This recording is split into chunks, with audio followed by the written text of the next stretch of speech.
إن كنت مشجع لكرة القدم وتعرض فريقك لهزائم ونتائج سلبية متكررة، فلا بد أنك أو أحد مشجعي فريقك المفضل ستلقون بيد الاتهام إلى أعمال السحر للنيل من مسيرة النادي وتوقف الإنجازات. كما أن الملاعب الإفريقية شهيرة بمثل هذه الأعمال، ويشتكي العديد من الناس من أعمال السحر، ويلقي الكثير اللوم على كثرة حالات العنوسة والطلاق والبطالة على تلك الأعمال السفلية. ويعتقد البعض أن بإمكان هذه الفعاليات خرق قوانين الفيزياء في بعض الحالات. مرحبا بكم أصدقائي. أولا صلوا على الحبيب. في البداية لا تنسوا الاشتراك في القناة وتفعيل زر الجرس ليصلكم كل جديد. ولنبدأ.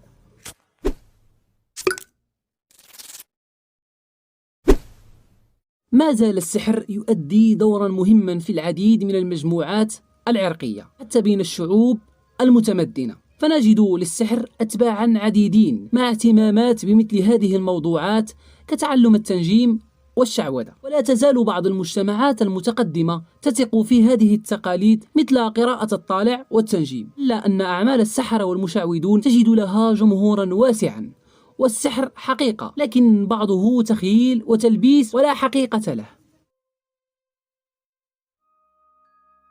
يعرف السحر بثلاثة أنواع، هو السحر الأبيض والأسود والأحمر. الأخير أحد أنواع السحر الذي شاع استعماله هذه الأيام بسبب اعتقاد الكثيرين بقدرته الخارقة على حل جميع المشكلات، ويصنفه البعض بأنه السحر الأوسط الذي يستعمل في أعمال الخير والشر معا، على اعتبار يا صديقي أنه يقع في المسافة السحر الأسود وهو السفلي المخصص للأعمال الشريرة، وبين السحر الأبيض الذي يستخدم في أعمال الخير. وآخرون ينفون وجود هذه التسمية، فمن وجهة نظرهم أن السحر لا هو أبيض ولا هو أحمر، كله سفلي أسود. ينقسم السحر بشكله العام إلى ثلاثة أقسام. الأول هو سحر التخيل، وهو أن يعمد الساحر إلى القوى المتخيلة فيتصرف فيها بنوع من التصرف ويلقي فيها أنواعا من الخيالات، ويندرج تحت السحر الحقيقي. السحر الهوائي يكون السحر معرضا لتيار الهواء، فكلما مرت الريح زاد تأثير السحر. أما السحر المائي يرمى السحر في البحار والأنهار والآبار وفي مجاري المياه. السحر الناري يوضع السحر قرب مواقد النيران مثل التنور أو الفرن. السحر الترابي يدفن في التراب كالمقابر والطرقات والبيوت. أما القسم الثاني فهو السحر المؤثر، وهذا النوع من أشد أنواع السحر تداولا وإضرارا، وله تأثير على المسحور في عقله وبدنه وقلبه. وهذا النوع من السحر عبارة عن عزائم ورقى وعقد وطلاسم شيطانية. أما القسم الثالث من السحر هو سحر المجازي، وهذا النوع من السحر يقوم على الحيل الكيميائية وخفة اليد، وعلى التمويه والخداع والكذب على ضعاف العقول، وهو يعرف في زماننا هذا بالشعوذة والدجل. وتعددت أشكال وأنواع السحر بحسب اختلاف المجتمعات. ومن أشكال السحر المنتشرة وأشهرها في العالم العربي حرز ملفوف بشعر المسحور أو المسحورة.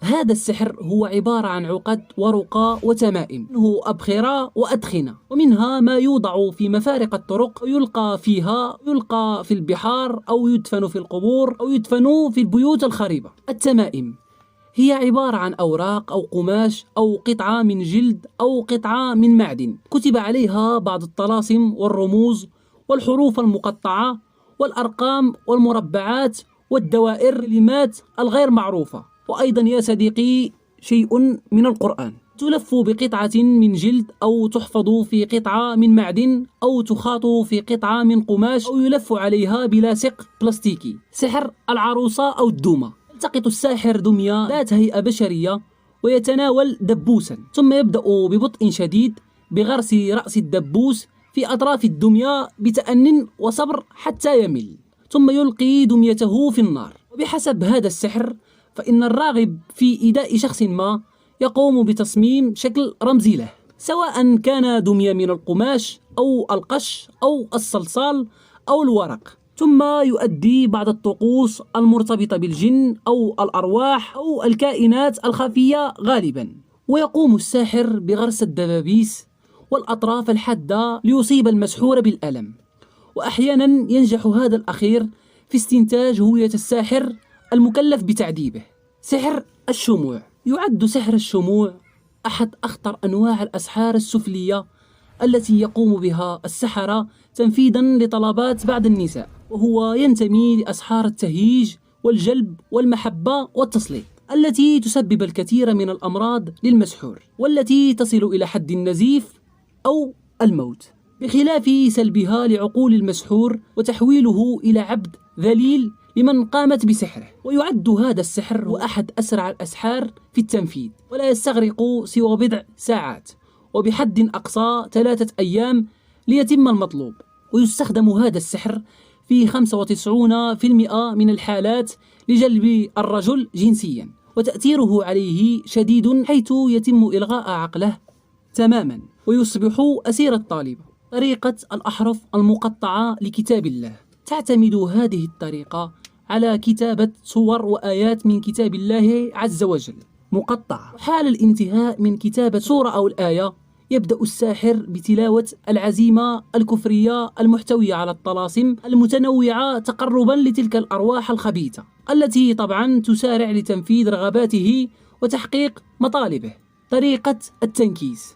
تقوم هذه الطريقة على كتابة صور أو آيات من كتاب الله عز وجل منكوسة أي معكوسة، فيكتب الصورة أو الآية من آخرها إلى أولها، ومن ثم يبدأ بتلاوة العزيمة الشركية المحتوية على طلاسم معينة تقربا للشيطان وأتباعه، ويطيع أمره وينفذ رغباته.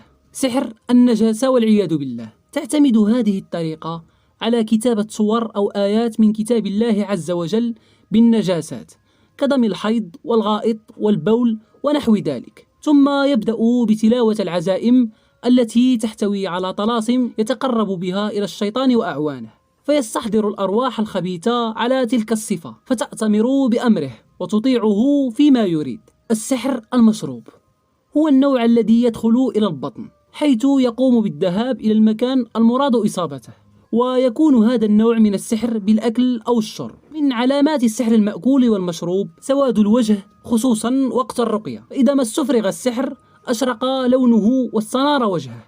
ويشتكي المسحور بالمأكول والمشروب بآلام في أسفل الظهر، ولعل ذلك بسبب وجود السحر في المستقيم أي القولون. أما السحر المرشوش فهو أحد أنواع السحر الذي ينفذه السحرة الفجار الأشرار، وهو من الأسحار السهلة التي يمكن تنفيذها في حق المسحور بعد أن يطأ ويخطو عليه الشخص المقصود مستهدف بالسحر، والذي يتبعه الساحر للوصول إلى المسحور الذي بدون أن يعلم يطأ بقدمه على مادة السحر التي قد تكون بودرة أو تراب أو مادة سائلة كالماء مثلا، يرش في المكان الذي يعتاد المسحور السير فيه. سحر الحيوانات. منذ قديم الأزل يتم استخدام عدد كبير من الحيوانات في أعمال السحر الأسود والشعوذة. فكان الفراعنة يستخدمون القطط في السحر، فكانوا يحنطونها ويدفنونها مع جثث الموتى لحمايتهم من الأرواح الشريرة. أما الكلاب فتعد من أهم الحيوانات المستخدمة في السحر الأسود، تستخدمه الساحرات في الجلب. أما سحر الماعز فهو من أقوى أنواع السحر، يستخدم لغرض الربط وتفريق الأزواج، وشعر الماعز الأسود في تعويضة لمنع الفتاة عن الزواج، كما أنه واحد من أشهر أنواع السحر شيوعا في الملاعب الإفريقية، حيث يستخدمه عدد من الفرق الإفريقية لتحقيق الفوز. والماعز عموما من أكثر الحيوانات استخداما في السحر الأحمر. وفي النهاية أصدقائي المحترمين، كانت هذه تقريبا جميع أنواع السحر الموجودة في عالمنا. في رأيكم ما هو أخطر سحر من بين هذه الأسحار الملعونة؟ وهل سبق لكم يا أصدقائي أن أحسستم بعلامة من هذه العلامات؟ يهمني رأيكم كثيرا في التعليقات، وشكرا لكم على المتابعة. دمتم في أمان الله.